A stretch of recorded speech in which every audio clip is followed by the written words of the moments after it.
What is good, everybody? Welcome to Black Women, I Hear You. This is your host, Tevin Hero, back with another episode. And today we're going to talk about something interesting, something that I see that's kind of been the wave for a long time, for I want to say a few years that I've witnessed. And I've seen like a lot of, black women taking that ownership role as far as like building their own business, creating their own products, building their own brand, and are becoming successful at it at a great rate that I believe. And I'm really proud of my sisters of going that route, not just saying like, hey, my job is to only, be a work from home mom or stay at home mom. Like, no, I can own something, I can build an empire myself. So I do admire that it's a lot of sisters out here that are taking that role. So I do have a guest, and she has her own business as well. So I'm gonna bring her on the line in a few. Give me 1 second while I bring her on the line. Okay, Miss Blacktion. Yes, sir. Hey, how you doing today? I'm wonderful. Okay, and for the lovely people out there, tell everybody who you are. They call me Miss Blacktion. I'm the CEO of Blackshirt Consulting. Okay, perfect. And what does that entail? Like, what does your business entail? Okay, so Blackshirt Consulting is what we like to refer to as a full-service consulting firm, and we cater specifically to Black entrepreneurs and Black business owners. We specialize in business infrastructure, business marketing and sales, and ongoing business management. And those three things are, in a nutshell, very key areas of your business. Oh, yeah, I definitely believe that. So let's go ahead and dive right into it. So what made you want to start your business? Like, what motivated you or inspired you to start that kind of business? Well, a number of things motivated me and inspired me, I would say. I will first say that ever since I was a child, I always felt like I would be a part of something big, and I would be able to like almost change the world, like in a positive way, like be a part of that change that I wanted to see. Mm-hmm. So I didn't know what that looked like as a young person, right. But I always knew that I wanted to do something big. As I got older and I did get into business, I started my first business in 2012 when I was 22, and I want to be clear because like I'm originally from New York, and in New York, it was in my mind like, Black people were supposed to stick together. Right. And I'm assuming that's something I got from my childhood. When I moved down south, and I got into business, of course, I'm like, oh, okay, I learned all this stuff. I want to work with Black people. I want to represent Black people. And what I found in 2012 is that it just was a lot of challenges when I went to work with Black people. Oh. And I didn't understand it. I really didn't understand it. So I went back to the drawing board. Life happened. A number of things happened. And I just got to the point where it's like, well, forget it. I can get money on my own. I can find other ways to get money without having to work with Black people because of the amount of challenges. Right. But then it's always been on my heart to work with Black people, of course. And then the more I got into business, being a business person and having to go to like these business gatherings or whatever, and you gotta eat that expensive food that doesn't always have good taste. You have to like rub elbows and have conversations with people who really Right. don't relate to things that you went through. Right. And that's where the line has to be drawn. Like, oh no, this is not really for me. Like, I enjoy the money, I enjoy the experiences, I enjoy traveling, but Right. it's not me. You know what I mean? And Right. I'm getting asked questions like, is people telling me, Look, hold on 1 second.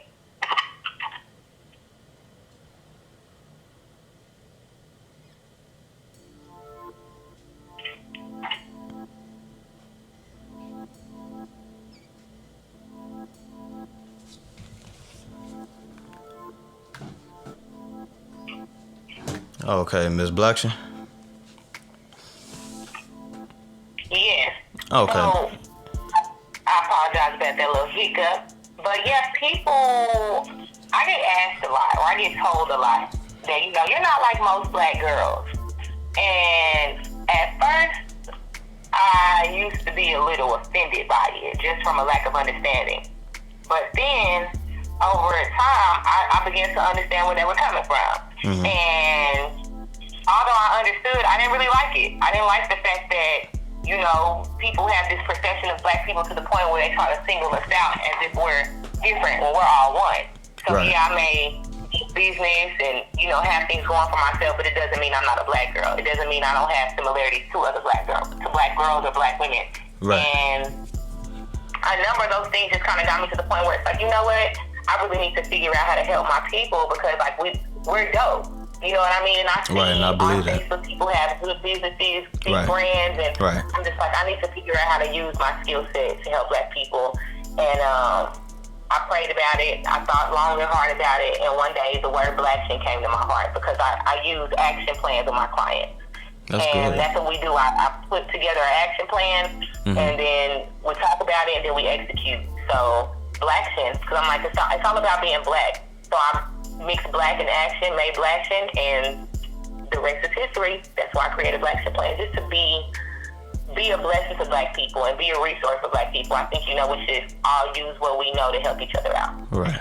That's beautiful. I really dig and support that. So let's head right into it, man. So what was your what are some of the challenges you faced as a black woman growing your business? I mean, I know you're still growing your business now, but initially, like, once you came up with the name, logo, what was your struggle as far as like being a black woman and getting like clients or, you know, getting business to where you're starting to get an income? You know, Kevin, so honestly speaking, mm-hmm. when it comes to Blacktion plan, you know, I want to be very specific because Blacktion plan is something I do from the heart. I don't necessarily do Blacktion plan for the money because right. there are a lot of barriers that have to be broken within my target audience of black people. So I'll take it back to the very beginning of my journey as becoming an entrepreneur.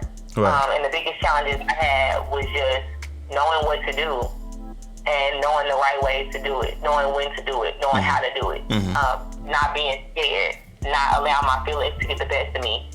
Those are challenges I see we all have as black people. Right.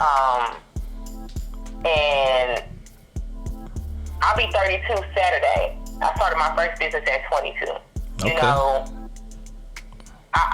and so over the last 10 years, I still, as a black person, struggle with some of those same things. Right. So I think one of the biggest challenges that I've had that really is relevant is just getting over the negative stereotypes and that those negative things that are really embedded into us on a social level. Right. I think that's one of the biggest challenges ever because we're constantly in a situation where we're trying to figure out who we are, what we need to do. Right. In our reality, we just need to figure out the standards and the laws or the stipulations of business and bring what we know and what we have to that, and that's it. You know, we just got to know business. Once you know business, everything is history. Everything else is history. So I think that the biggest challenge was myself. And that's what I'm finding is a lot of black people's challenge. We are our own challenge. Oh, yeah, definitely. I'm my own challenge, you know. And yes. So one thing I noticed about black businesses, especially like newer ones that's trying to, you know, that's on the up and come up, you know, and on both sides, honestly, it's not even like a woman thing, it's a man thing too. Like I see a lot of us asking or quote unquote demanding for support just because we're black. Like, support me because I'm black. Like, we don't know anything about your product like that. We don't know the value of it. We don't even know the value of you, but you want us to pour in and invest into you just because you look like us. And honestly, I'm tired of it. Like, we can't use that as a crutch. We can't use our own race as a crutch to how we're going to grow a successful business. Like, we can't do that. So what are your thoughts on that? Have you ever experienced that before? And I'll ask you directly. Were you that person? You know, when you first started your business, when you was like 22. I've never been that person. Well, that's good. I have never, as a black person, thought that I was supposed to get treated more or less better or anything because I was black. It really frustrates me when black people take that position because it's like, right. You discount and discredit all the people who, whether they were black, white, Asian, or whatever, who actually put in hard work. Right. So if you come into a situation and say, I'm black, support me because I'm black, you sound dumb. You know what I mean? And as somebody who has to bust my ass every day, I don't think that being black is enough to get support. On top of the fact that we're asking for support of a venture or a hobby that we're able to get paid for, but in a lot of times it is not a legitimate business and it's not operated or ran like one. So I think that's something that we really got to get out of. Right, totally agree. So let's talk about this. So based on what you do, I know you have interactions with a lot of guys as far as like, you know, as far as like clientele, because black guys and just guys in general are trying to, you know, build their own companies and stuff like that too. So what is it like being a black woman in the business world doing business with men? Like how is that? It's challenging. In what ways? I gotta watch my words here. Don't. I was just playing. I want to watch my words. Sometimes I feel like I'm a piece of meat. I'll be honest. Men look at me like I'm a piece of meat in the industry and in business because, you know, a lot of industries are male dominated. Right. So you have a lot of men in position of power. Right. And like between like all men have an ego. True. But one thing I've noticed about black men in business is black men have been really, I guess, socialized to think that their money means something. And so being an attractive woman in business trying to work with a black man, you're often looked at as a tool to where they can pretty much like try to fuck you and use you. You know what I mean? You either have that's one end of it where you're looked at like a piece of meat, or there's another end of it where, you know, a lot of black men do have an ego, so I don't know. I have, you know, my things about saying black men are intimidated by a strong black woman or a strong-willed black woman. So what I believe is that black men who have egos, they just don't want a woman who has a voice around him. You know, black men who have egos, they want their ego to constantly be stroked. So a woman like me, not always the best fit for a black man with an ego who has a bunch of money because I don't care about it. So black men, sometimes black men are just full of shit, and you really just have to weed out the real from the fake because they always got other things going on with them. If a black man, and I'll say it, a lot of black men are attracted to me or think I'm cute or whatever. I literally have black men who will not work with me if I don't feed into the fact that they like me, or if I don't flirt with them, you know, they'd rather not deal with me. That is so sad. And I think that sucks. That really sucks. And as a black man, like that's sad, and we need to hold each other accountable doing that because we know it's out there. And the people who do businesses like that, we know about them, and we need to just start holding our brothers accountable because that's whack to treat our sisters like that just because they don't want to have sex with you or like you or go out to dinner with you. Doesn't mean. Or some of them are just bands. Some of them are just, and I call them bands because I don't want to call them a BITCHASS. Right. And right.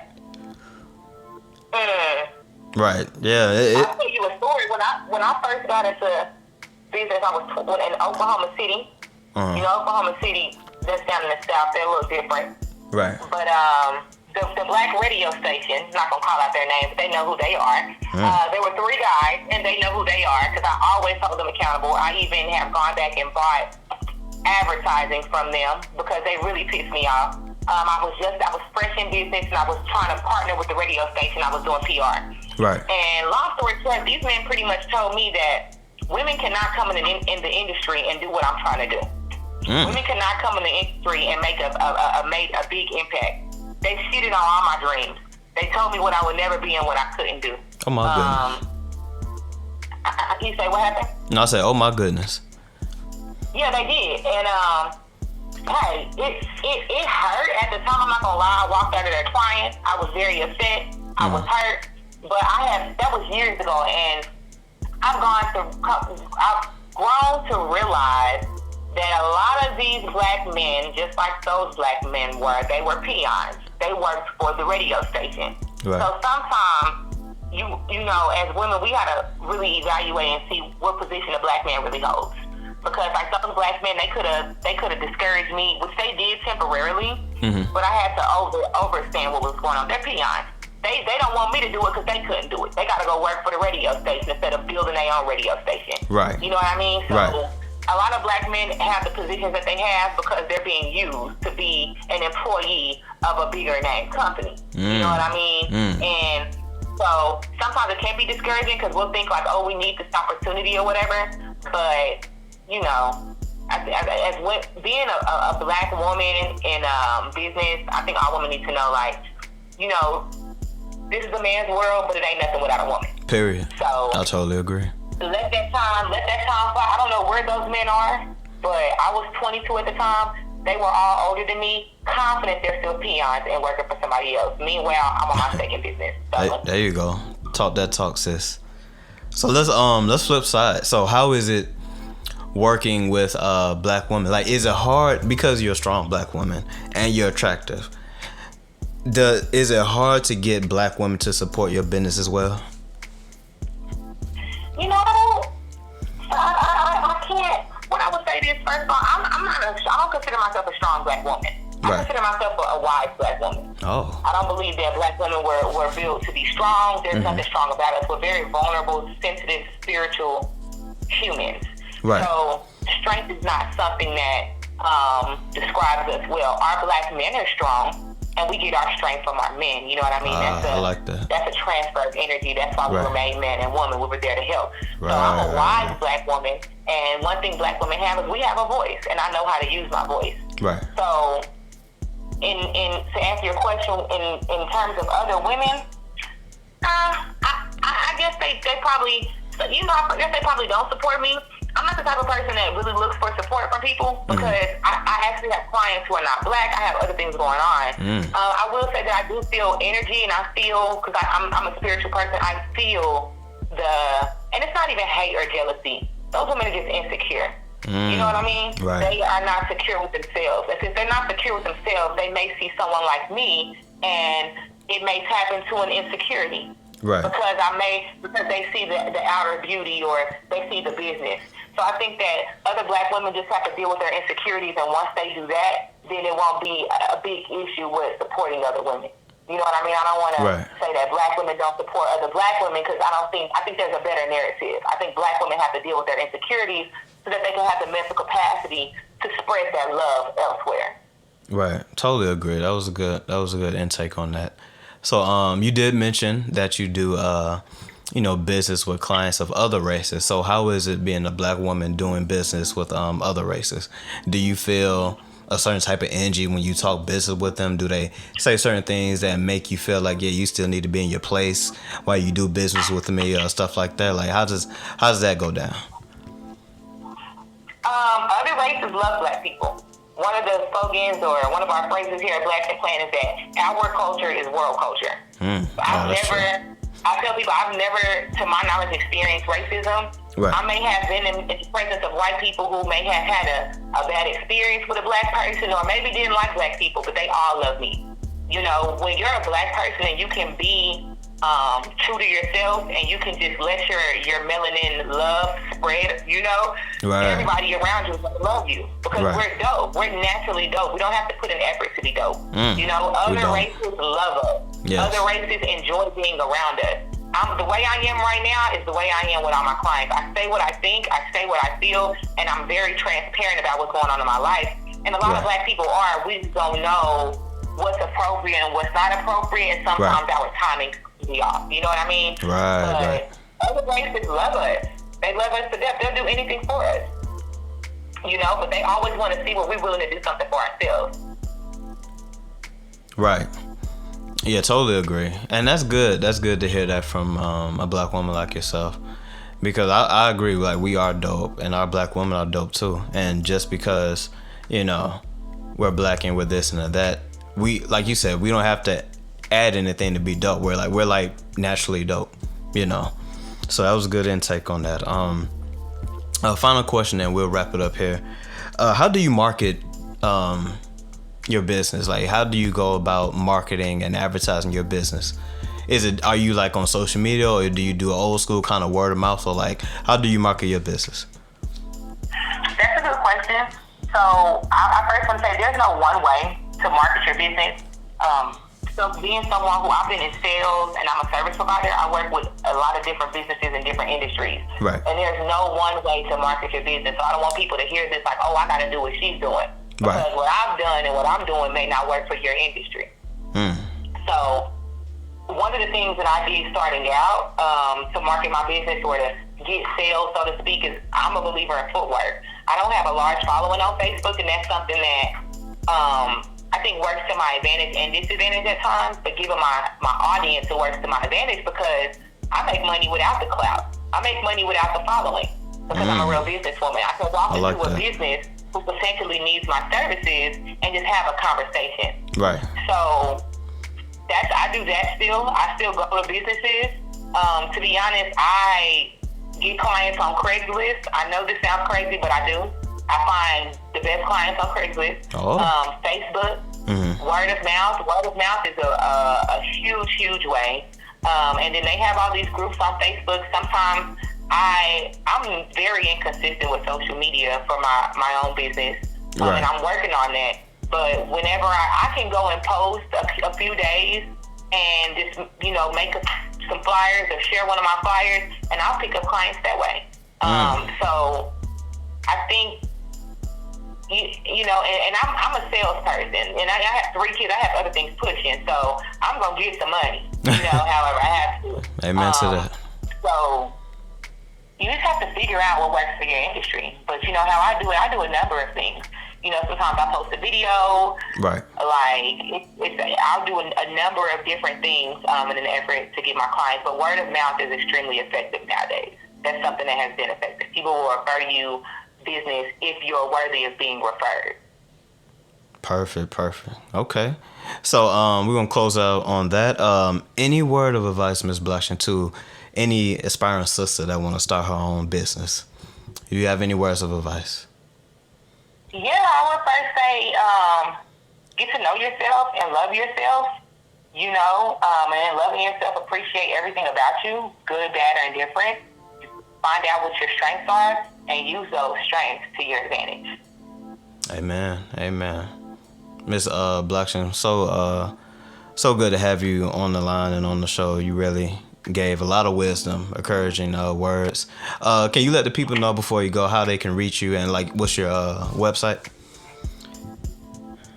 Right, so I can be reached at www.blackshinplan.com, and that's Blacktion, blackshinplan.com. And on Facebook, Instagram, and Twitter is Blackshin Plan, BlacktionPlan. And then my personal Instagram is Miss Blacktion, MSBlacktion.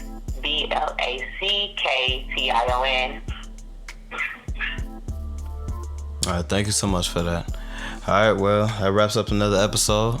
I hope y'all listen to it. And Ms. Blacktion, thank you again for coming on the line and spending some time with me. Thank you for having me. All right, y'all have a good one. We out.